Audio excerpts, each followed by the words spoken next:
Olá, começa agora mais um Frente a Frente e hoje aqui comigo a professora Noélia Costa, ela que é presidente do Fórum de Combate às Drogas aqui em Alagoas. Ela nos fala sobre as ações do Fórum, nessa tarefa de buscar alternativas do Estado e da sociedade na busca de soluções para esse problema social, como também da participação do Fórum na audiência pública de autoria do deputado Ricardo Nezinho, que vai ser realizada no próximo dia 12, às 9 horas da manhã, no plenário da Assembleia Legislativa de Alagoas, para discutir justamente drogas e violência. Essa combinação, que podemos dizer assim, que tem feito vítimas de todas as idades aqui no estado, no Brasil e em Alagoas. Professora, eu agradeço mais uma vez a sua participação aqui no programa e comecemos justamente por essa temática. Discutir drogas não pode dissociar de violência, porque está intimamente ligada. Qual a sua expectativa como fórum da participação nessa audiência pública? É um prazer estar aqui, Gorete, mais uma vez, Fico feliz porque os meios de comunicação sempre nos ajudam, são parceiros, Bem, essa audiência é uma audiência que nós conversamos com o deputado e foi uma proposta também do fórum, Fiquei muito feliz porque é importante que o parlamento participe, que a política que é para ser do bem esteja presente, Por que drogas e violência? Porque a violência a cada dia piora. E por que a violência a cada dia piora? Porque existe a droga. Esse componente, Esse componente. É como se fosse uma coisa assim, uma coisa casando com a outra que não deveria, Mas a droga, ela é um oceano, ela nunca vai acabar, Mas nós precisamos sim ter políticas sobre drogas para minimizar o problema, Prevenção, tratamento, repressão, Nesses 3 itens se unindo para que a coisa melhore de alguma forma. E na nossa visão de 12 anos de trabalho na prevenção, focada exatamente na prevenção, nós achamos que precisa haver um avanço, precisa haver um olhar mais ameno em relação à causa, Quando você fala em violência, você fala em vários fatores, aí você vê a família desestruturada, você vê o dependente químico com problema, você vê uma sociedade química e você vê, às vezes, a polícia despreparada para lidar com esse problema. Então, você vê vários ingredientes se juntando e dando um problema seríssimo. Então, como abordar um dependente químico? Ele no uso da droga, Um dependente químico, ele é para ser marginalizado. Porque ele não é um criminoso, Exatamente. O crime é do tráfico, de quem vende, O usuário da droga não está praticando crime, Exatamente, ele está no uso da droga, Ele é um doente, Ele é um dependente químico, um adicto. Então, ele precisa ser considerado como tal, para que, de alguma maneira, claro que é difícil, mas de alguma maneira, ele não entre mais em sofrimento do que ele já está. E procure mais drogas por conta disso. Por conta disso. Então, você fazer uma abordagem a um dependente químico, precisa ter muito cuidado. Lógico que não vamos misturar o traficante com o dependente químico. Vamos dizer o seguinte, que o traficante, ele deveria ser banido, ele é um criminoso, Ele está causando danos. O dependente químico, de repente, se torna até um aviãozinho pelo próprio vício dele. Para alimentar o vício quando ele não tem a condição de comprar. O vício dele. Então, existe o que fazer com isso? Prender, botar no cárcere, onde no cárcere você não consegue ressocializar a fábrica de crimes, não vai resolver. Então, o certo é tratar. O certo é providenciar essa questão do tratamento, e também a questão da continuidade desse tratamento. Não é só colocar numa clínica, deixar lá, quando ele volta à sociedade ou à família, se a família não estiver preparada, vai ser a mesma coisa. E como tem sido implementada a política pública antidrogas em Alagoas? Qual é a visão do Fórum sobre o trabalho realizado? Olha, eu acho que Alagoas ele precisa avançar mais, Já houve assim um avanço considerável, que eu tenho aqui que dizer que, por exemplo, as comunidades, a Secretaria SEPREV, eu acho que tem um papel fundamental nesse contexto, né? As comunidades terapêuticas. As comunidades terapêuticas. Que cresceram de número, não é? Cresceram de número pela própria demanda. Né? Uhum. Mas, assim, precisa também capacitar essas comunidades, porque existem algumas muito bem capacitadas. Estruturadas também. E algumas que precisam também ser estruturadas. Mas eu acho que isso é com o tempo, com condições, que agora mesmo elas estão passando dificuldades, né? Então, o governo não tem repassado? Olha, pelo que eu soube, Gorete, porque eu trabalho muito a prevenção, mas lógico que o tratamento ele faz parte, né? Uhum. Pelo que eu soube, não está sendo repassado o dinheiro das comunidades, por conta do FECOEP. Eu não sei qual foi o problema que houve. Qual é a questão? Qual é a questão central?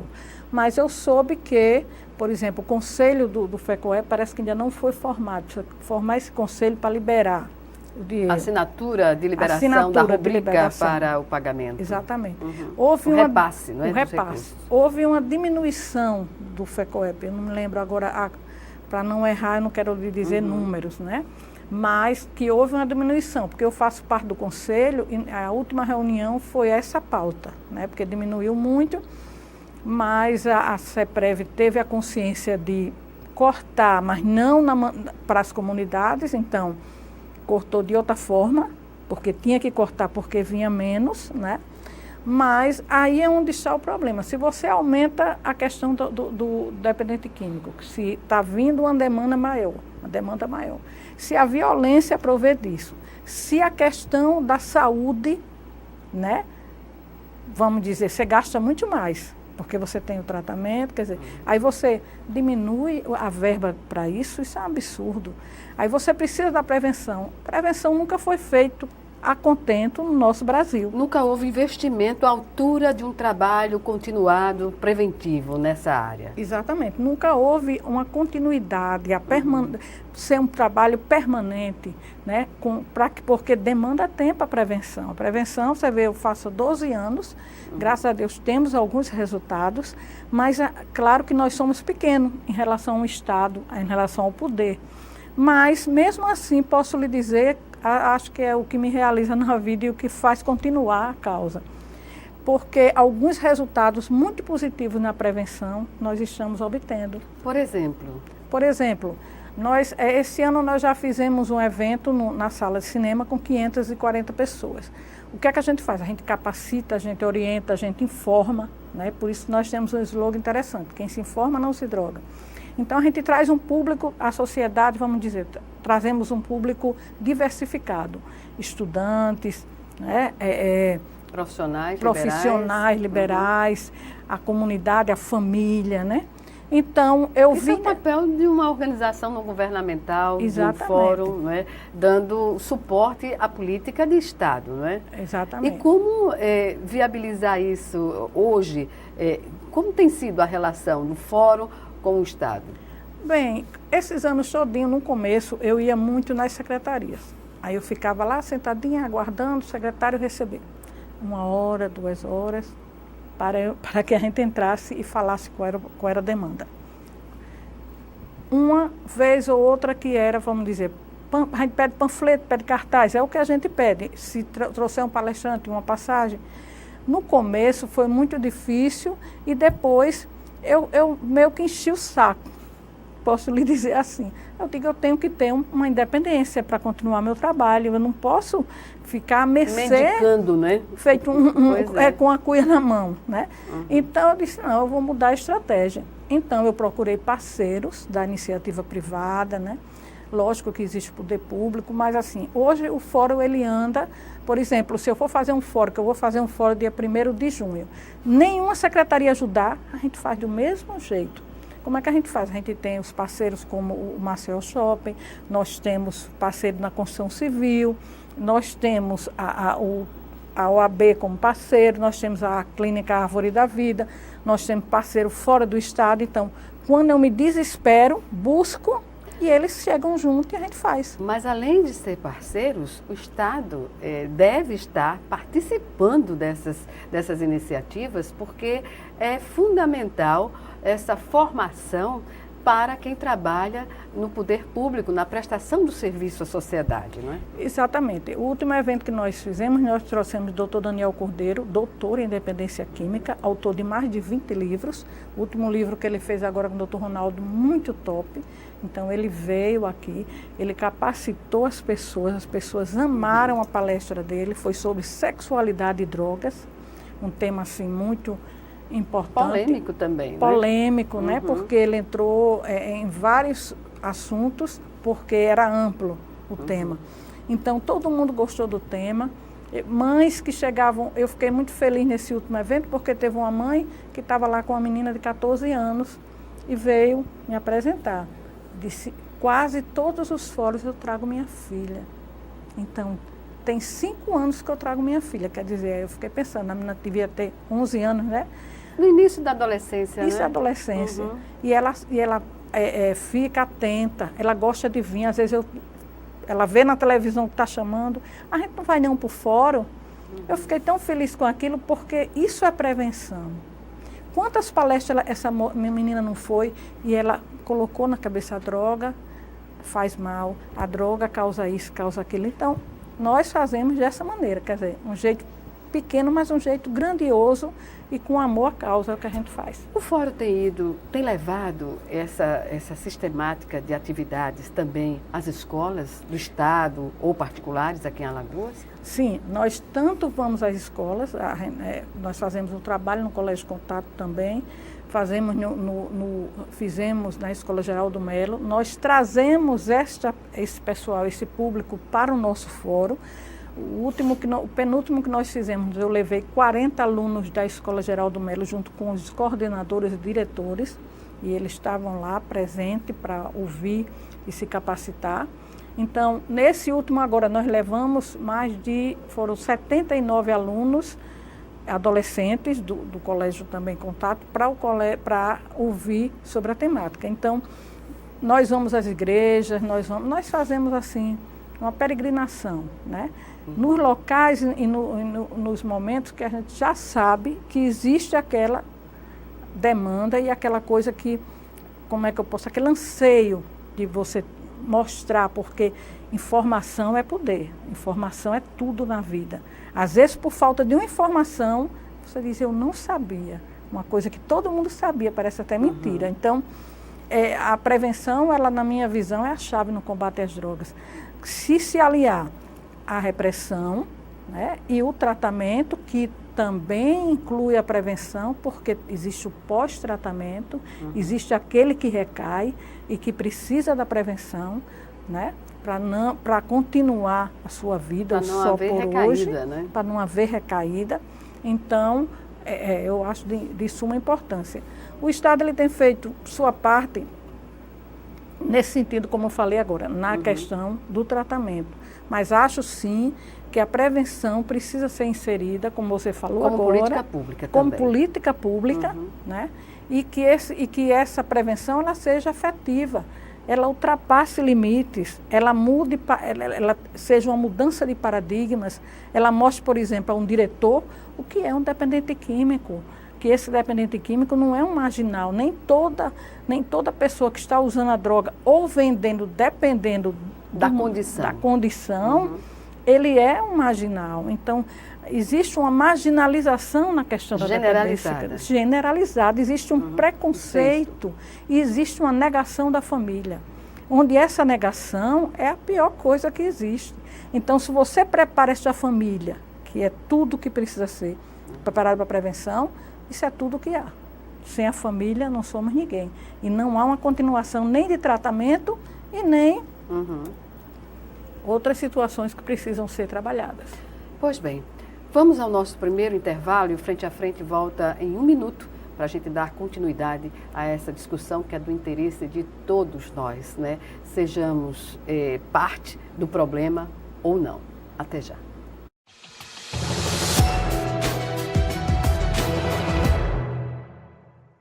Eu fico encantado com tamanha imaginação. Para os índios, é sagrada. No lugar é conhecida como Lagoa Encantada. Tem em seus moradores um tesouro de grande valor. A escrita pode mudar a história de alunos como o Francisco, o Adolfo e a Isadora. professor, inscreva-se na Olimpíada de Língua Portuguesa. Impulsione a leitura e a escrita na sua escola. Ministério da Educação, Governo Federal, Pátria Amada Brasil.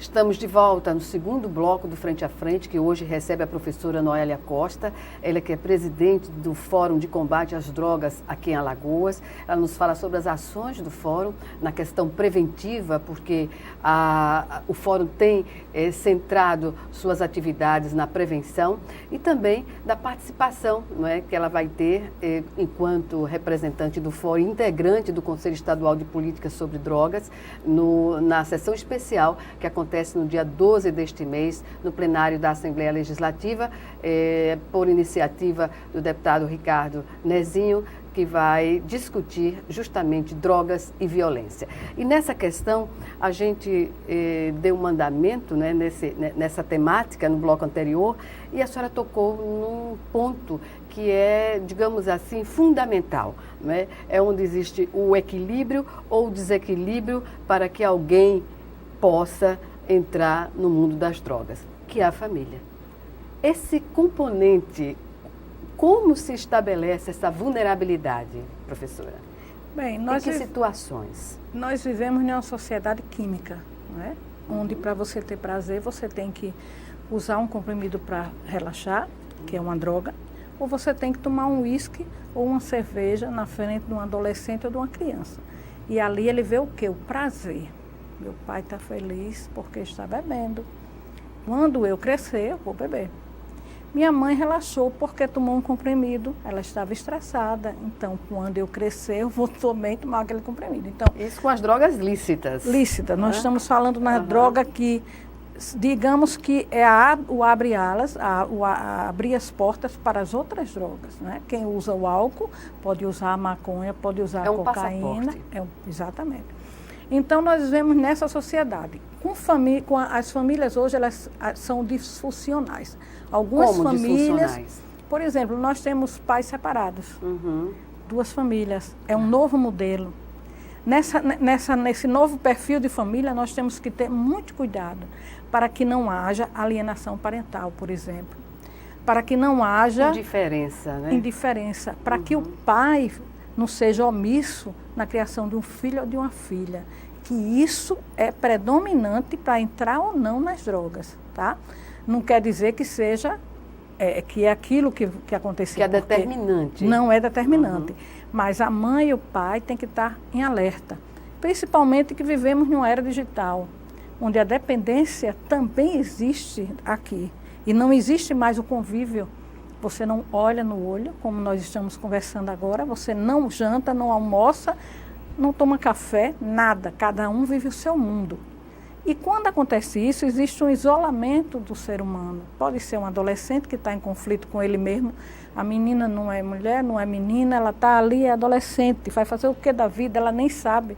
Né? Aí vem o homem, o menino, a mesma coisa. E vem a criança que amadurece rapidamente no meio desse conflito por conta de uma internet também, onde até a internet, por incrível que pareça, acreditem vocês, traz a droga, traz o vício, traz o alienamento, você fica alienada. Então, infelizmente, aí nesse vazio, onde não está a família, os valores que nós tínhamos de bença pai, bença mãe, tem que jantar, tem que almoçar com a gente, isso não existe mais. Então, cada um faz o seu e cada um tem seu mundo. E é nesse mundo onde entra o problema drogas. Porque a droga está em todos os lugares. Não é que as escolas tenham droga, mas a droga é levada pelo aluno nas escolas, a droga está no barzinho, a droga está no show. a coisa mais fácil do mundo é encontrar droga. E ser oferecido droga a um adolescente e hoje ele negar, precisa ter muita base familiar, ou muita, não precisa ser pai e mãe juntos, precisa ter, saber que os dois precisam amar aquela criatura e proteger aquela criatura. A criança, ou adolescente, ou adulto, ele tem o seu equilíbrio emocional, posso entender assim, ele tem que se sentir amado, né? Ele vai fazer a diferença sobre o que ele faça da vida a partir do momento que ele é amado e apoiado pela família.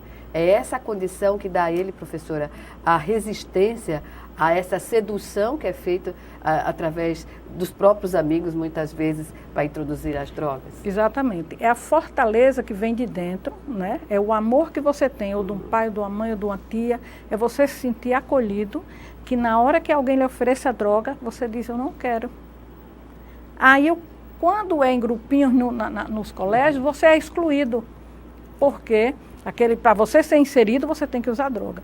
Mas se você tem aquela base, sabe, aquela coisa, sempre mostrando àquela criatura o que é a droga, ele vai dizer um não, tão tranquilo, e não vai usar.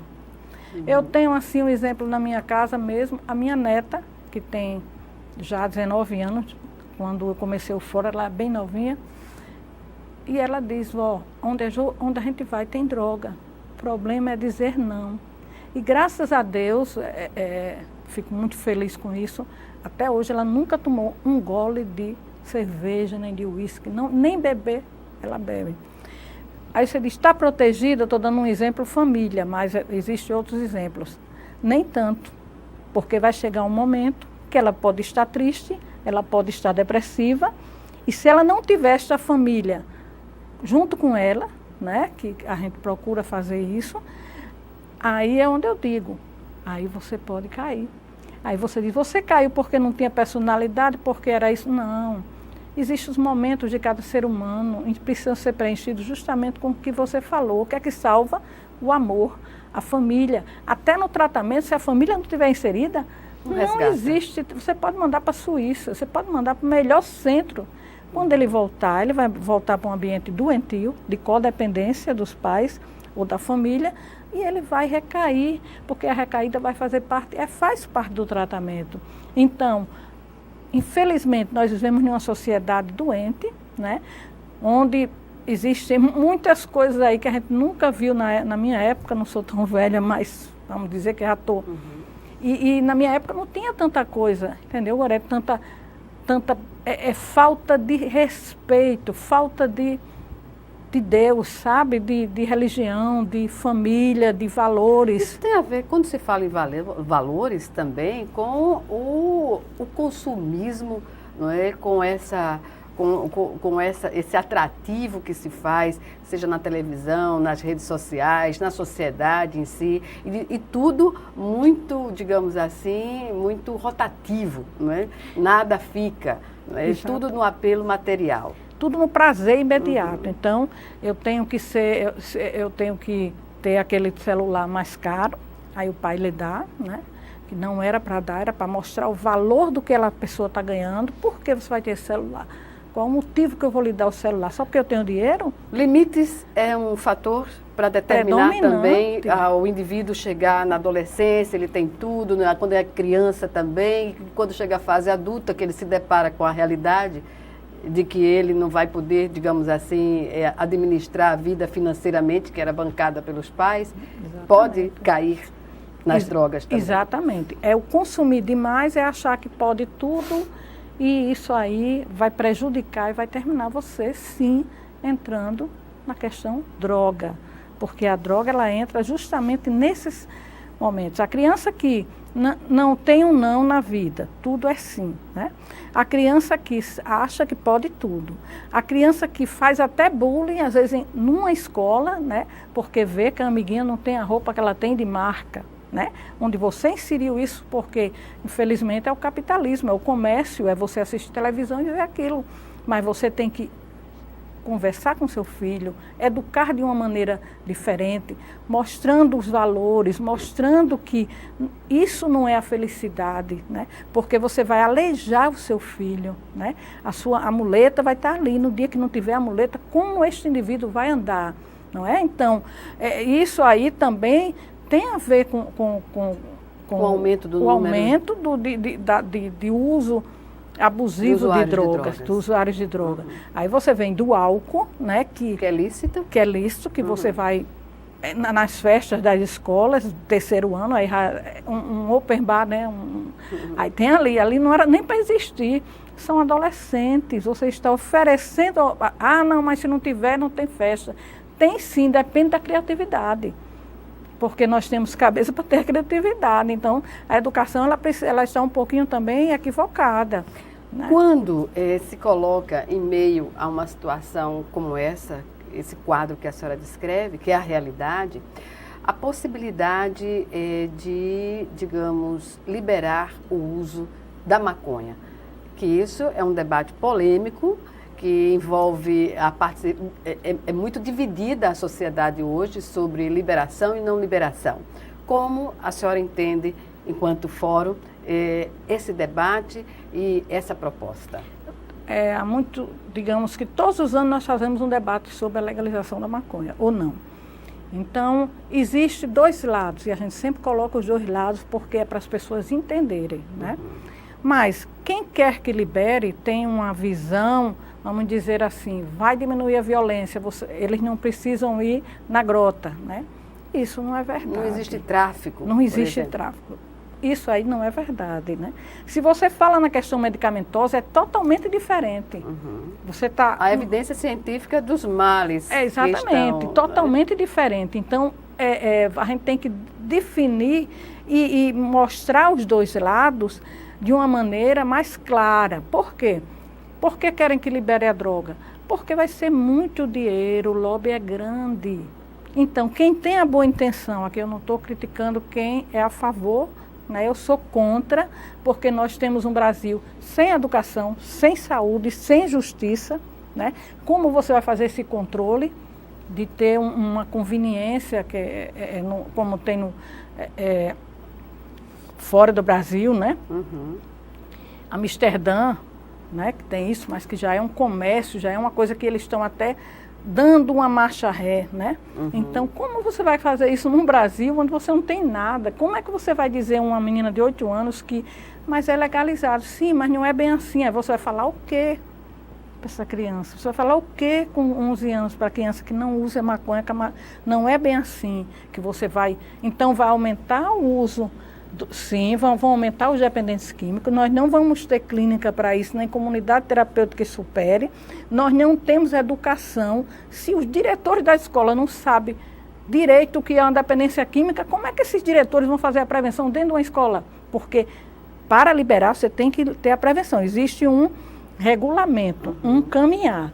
E quando liberar também tem um plantio, aí vamos ver esse plantio também, aí você tem o skunk, não é? Que é a maconha em laboratório, que é perigosíssima. Então, não vejo, na minha visão, eu vejo assim, um desastre, para a nossa realidade, desastre total se isso acontecer. Mas não vou lhe dizer que isso não vai acontecer, porque as cabeças pensantes, o poder maior, né? Aí são eles que vão decidir isso. Mas o que a gente puder fazer como fórum, pequenininho que somos, mas temos alguma credibilidade até no Brasil, graças a Deus, né, que a gente tem muita parceria fora do Brasil, que a gente puder fazer para assinar as petições dizendo contra, para ir nas reuniões em Brasília para dizer a nossa opinião, um espaçozinho que a gente tiver, nós vamos lutar para que isso não aconteça. O que é fato é que a maconha abre portas para a experiência de outras drogas, não é, professora? Exatamente. Abre portas como abre o álcool. Aí ninguém usa maconha sem ter usado o álcool. Ninguém usa o crack sem não ter usado a maconha. Porque você usa maconha, de repente você não tem aquela tendência de ser um dependente químico. Mas aí você vai... Quem vai adivinhar isso, né? Mas às vezes você é um indivíduo compulsivo para comer, um indivíduo ansioso. Então você usa maconha, chega um momento que você vê que não faz tanto efeito, né? Aí você está lenta, aí vem alguém e diz, cara, isso aí nada é a mesma coisa. Então você já pode aí você vai para o crack, porque o crack é uma mistura muito forte né? Vamos dizer que é um misturar, tem até gasolina tem no crack. Então, aí você, que é a borra da cocaína, então você usa o crack. Aí você não, só quem usa o crack é o pobre, de jeito nenhum. Como o crack chegou para se instalar também nas pessoas que têm a condição de comprar uma droga a mais do que seria a maconha? O crack chegou, quando o crack chegou, primeiro ele chegou em Los Angeles, onde ele foi banido, porque realmente ia acontecer um desastre, os Estados Unidos conseguiu isso. Quando chegou no Brasil, o que aconteceu? Os traficantes não queriam que ninguém usasse o crack porque iria morrer logo e ia perder um cliente. Mas depois eles foram vendo que o poder mercadológico daquela droga, que é você dividir, vamos dizer, um comerciante... Compensaria essa situação. Então ele resolveu também vender. Né? O crack chegou aqui quando o Fernandinho Beiramar veio para aqui, para Maceió, né? Para Alagoas. Então ele deixou aqui a semente maligna dele. Nosso estado, ele tem muita droga, entra pelos interiores, né? Não é pouca droga. Aí você tem aqui já o êxtase, você tem aqui todos os tipos de droga diversificados. Eu digo porque os grupos de mutuajuda que a gente vai, alguns já dizem, professora, infelizmente é assim, né? Então, os traficantes já sabem onde investir, né? Existem as pessoas da classe alta, média, alta, baixa, já sabem onde ir lá e implantar o vício, dando de graça e depois cobrando. Ou mesmo aquele que recaiu ou que foi para um tratamento, que tem um poder econômico bom, e ele vai lá e oferece novamente. E chega até em casa, né? Exatamente. Disque droga, né? Disque droga, né? A internet, existe isso. Você pede, uma mãe, uma época dessa, muitos anos atrás, um filho num condomínio de luxo, não vou citar aqui, ele teve uma overdose dentro da casa. E ela disse, como se ele não sai de casa? Então a gente foi conversar, né? Tinha uma amiga pedagoga que disse, você pede pizza? Ele disse, ele sempre pede pizza. Foi a pizza que levou a droga, foi o cara da pizza que você não sabe nem quem é, que a mãe não sabe. Então, o crime é organizado e a sociedade é desorganizada e desinformada. É por isso que eles terminam acontecendo isso. Então, se, por exemplo, você tem um grupo de mutuajuda como Amor Exigente, que para mim é tudo que há, como o Narcóticos Anônimos e o AA, que para mim o AA é mais do que uma clínica, é um pós-tratamento. Então, se você vai lá e você participa das reuniões, você se informa, você conversa, as pessoas, uma conversando com a outra, aquilo ali é uma proteção. Aquilo ali é bom para a família, é bom para quem tem problema com droga, é bom para quem não tem problema com droga, é um grupo de mutuajuda, né? São pessoas, sim, é como se fosse uma grande terapia grupal, cada um falando, e aquilo ali é informação. Né? Sempre é bom se cercar de informações, não é? Para não cair na armadilha das drogas. Isso em qualquer idade, não é, professora? Em qualquer idade, porque está avançando. Tem pessoas de 60 anos de idade entrando na droga. Né? Então, os idosos, que já é um potencial, porque eles têm uma renda boa e tal, e os traficantes adentram e colocam. Né? No próximo bloco a gente dá andamento a essa questão. O Frente a Frente volta em 1 minuto. Até já.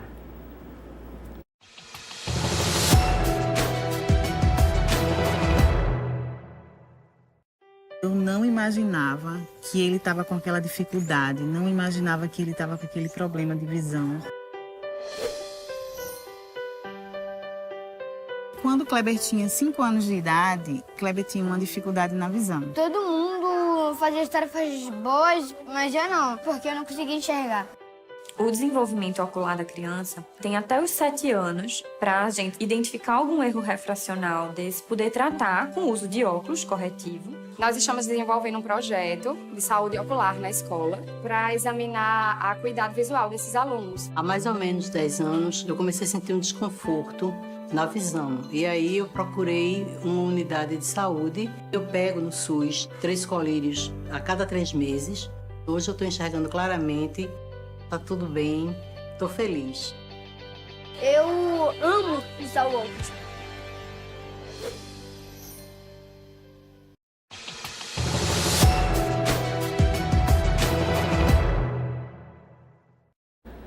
Estamos de volta para o último bloco do Frente a Frente, que hoje recebe a professora Noélia Costa, presidente do Fórum de Combate às Drogas em Alagoas, integrante do Conselho Estadual de Políticas sobre Drogas e que vai participar da sessão especial que acontece no dia 12 deste mês, às 9 horas da manhã, no plenário da Assembleia Legislativa, sobre drogas e violência, de iniciativa do deputado Ricardo Nezinho, melhor dizendo. E, professora, para essa discussão na sessão especial, o que a senhora considera relevante para esse momento? Bem, para esse momento eu acho que é um momento onde aqui a Assembleia abre para a sociedade civil, onde essa sociedade pode vir para clamar para, vamos dizer, para um tratamento, ou que a política seja efetivada, ou que a coisa avance de alguma maneira. Então, nós vamos trazer aqui grupos de mutuajuda, mães, pais, movimentos, né? Nós vamos, eu vou até aqui adiantar, nós vamos lançar os guerreiros de combate às drogas, que são 30 pessoas da sociedade civil. Nós já temos 18, ainda falta completar, mas porque precisam ser pessoas comprometidas. Então, nós nesse dia vamos lançar os guerreiros. Qual é a ação desses guerreiros, desse grupo que está sendo formado agora, com esse número de 30 integrantes? Nós queremos disseminar, nós queremos fazer com que eles, vamos dizer, divulguem o trabalho, eles participem das ações, eles sejam voluntários, com comprometimento. Não precisa ser uma coisa assim, não, eu tenho que ir sempre, não. Se nós temos 30 pessoas que vai trabalhar a prevenção, nós vamos fazer uma ação, por exemplo, dia 1º, que será um evento na sala de cinema, que vai ser sobre a bariátrica e o álcool. Então, eles vão estar participando deste evento. Então, nesse dia, se não puder ir os 30, vão 5, 10, né? Bom, aí existindo outro momento, como uma panfletagem, né? Eles serão inseridos e eles também vão com a gente panfletar. Então, o voluntariado é uma coisa interessante e esses guerreiros eles têm uma função justamente de continuação, né? De disseminar a questão da prevenção, de mostrar o mal que a droga faz, de trazer o indivíduo também para esta causa, né? Pois é, a senhora tem centrado a sua fala permanentemente sobre essa questão da prevenção, que é a bandeira de ação e luta do Fórum, não é?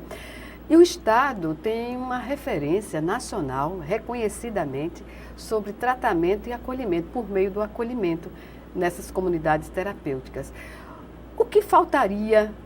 Pode-se dizer que essa sessão especial ela pode ser propositiva no sentido de sensibilizar o governo a fazer a prevenção da mesma forma que faz o tratamento por meio desse acolhimento? Exatamente, essa sessão é uma provocação. É trazer o governo, né, os governos ou o governo para esta causa, para ter um olhar importante sobre a prevenção, para também, claro, trabalhar o tratamento, para criar políticas sobre drogas, né, e fazer com que essa política avance, cresça. Nós temos sim uma referência, o Estado é referência, fico muito feliz com isso. Outros estados não têm esse trabalho, mas nós precisamos avançar. Nós não podemos, que ter atitudes. Nós não podemos parar. Não, estacionou, não, cadê a prevenção? Nós precisamos informar, nós precisamos ir para as escolas, nós precisamos ter cartilhas. E o governo é que tem esse poder. O governo é que pode fazer isso. Ou o governo, ou o município, toda a sociedade precisa assim. Então, nós vamos ter uma carta de intenção nesse dia 12, né? Acabou a sessão, cada um faz seu depoimento, seu posicionamento lá no parlamento, no parlatório, né, que você fala. Então, dizendo os seus anseios, dizendo o que faz, dizendo o que existe, como nós temos o PROERD, por exemplo, que eu convidei a Coronel Valdenice. Então nós temos tanta coisa bacana que as pessoas não conhecem, por incrível que pareça, o Amor Exigente que eu falo tanto, eu penso que todo mundo conhece. Mas não muita conhece. gente não conhece. Não fui falar o que é Amor Exigente, aí você pensa até que é mais assim. Então é isso que a gente precisa, é fazer com que a sociedade se insira, é criar as políticas públicas adequadas, é que essas políticas sejam funcionais, que elas, de qualquer maneira, como você falou, sejam permanentes, continuadas, né, para que a gente minimize. Nós não vamos resolver o problema, isso não existe, mas nós vamos minimizar o problema. Professora, quem sofre com essa guerra das drogas, não é? E da violência que ela reproduz, na verdade, são as minorias da população, que é a população, em maioria, negros e pobres. Né? Pode-se traçar esse perfil, porque isso é uma, digamos assim, a senhora disse que a droga ela está disseminada em todas as classes sociais. Mas a gente sabe que nessa democracia, a maioria da população é pobre, né, e está na periferia da cidade. Sim, na vulnerabilidade, você falou tudo. Essa vulnerabilidade ela vem da fome, onde você de repente não é um dependente químico e você vai porque não tem trabalho e você se torna um aviãozinho, tá? Então, é inserido, infelizmente, no tráfico, né? São chamados os soldados do tráfico. Então, você tem um viés assim, é muito perigoso. Mas eu digo que a droga ela é democrática, ela está em todas as classes sociais. Quando uma pessoa da classe alta entra na droga, ela traz todo justamente esse pessoal da vulnerabilidade, né? São aqueles amigos que não podem comprar e eu vou comprar para ele porque eu tenho poder, porque eu tenho isso aqui. Então, esse fator é um fator preocupante, entendeu? Mais preocupante ainda é quando você banaliza o problema, que é o que acontece no Brasil. Então, está banalizado, você passa assim, vê todo mundo ali usando droga, às vezes tem até alguém que já teve condição, se acabou na droga e está ali na rua, né? Então, ele é um pedinte, ele é um pobre, ou ele já foi um profissional e está ali se acabando nas drogas. Me chamou a atenção quando a senhora citou aqui que um novo nicho está sendo investido, que é das pessoas que chegam aos 50, 60 anos, aposentados. Como sistematizar, digamos assim, uma política para esse segmento? É um segmento um pouco invisível, né, a terceira idade, que ninguém vê. Mas existe sim já hoje uma demanda que o traficante, vamos dizer que olhou para ele e disse, eles têm condição, eles podem comprar. Então ele vai ali, pode ir começando pelo Viagra, ele pode ir começando com outra droga, vamos dizer, sintética, né, que faz você ficar feliz, alegre, né, como é o êxtase, né? Então ele pode, vamos dizer que ele pegue as outras drogas, como essa população que você está falando, que é um pessoal da terceira idade. Já tem problema com drogas chamada remédio, e que às vezes não sabem controlar. E vira dependente. E vira dependente. Esse já existe sim em clínicas, pessoas com 60 anos que começou com 55 a usar droga.